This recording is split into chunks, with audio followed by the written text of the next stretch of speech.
American skier Lindsey Vonn is recovering this morning after a crash just seconds into her Olympic downhill race yesterday. Now, the 41-year-old, you may remember, came out of retirement to compete in the 2026 Winter Games. Vonn tore her left ACL during a World Cup event in the Swiss Alps last month as well, and her participation in the Games had been cast in doubt.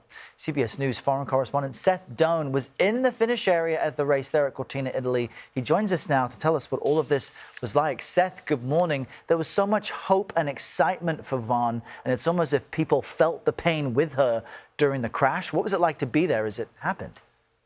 Ooh. I tell you, you are absolutely correct, Errol. In fact, just to point out behind me here, that is the run that Vonn and her teammates were on yesterday. We were just at the finish line, which is that blue item that you can see there, and there was such excitement on the gondola ride up. We were talking with Americans. Everyone was talking about Vonn. You could hear the commentators in Italian. That you would speak Italian, and then you hear Lindsey Vonn, Lindsey Vonn. That was the name on everyone's lips, and we were all excited, of course, when we saw Breezy Johnson get to the top of the leaderboard there early on. She was one of the early ones to run.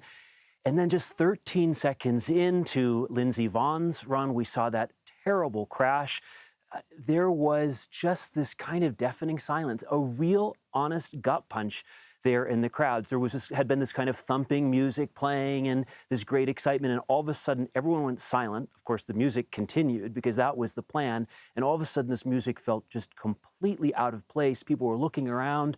We looked, Breezy Johnson at the time was at the top of the leaderboard. They were showing pictures of her just covering her mouth, looking up the ski slope. And that crowd, we all stood there in relative silence until that medical helicopter came over, the yellow helicopter piercing that bright blue sky, lifting the Olympic skier off the slopes, as is customary in an alpine ski accident like this, taking to her local hospital and learning that indeed she had fractured her leg. She underwent an operation last night. We're waiting for more details now.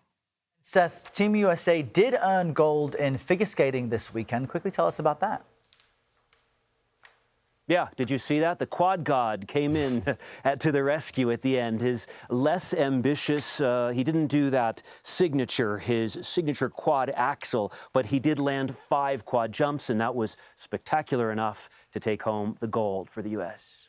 Very cool. Seth Doane, great to get your updates from the Winter Olympics. We'll keep an eye out for you. Seth, thank you.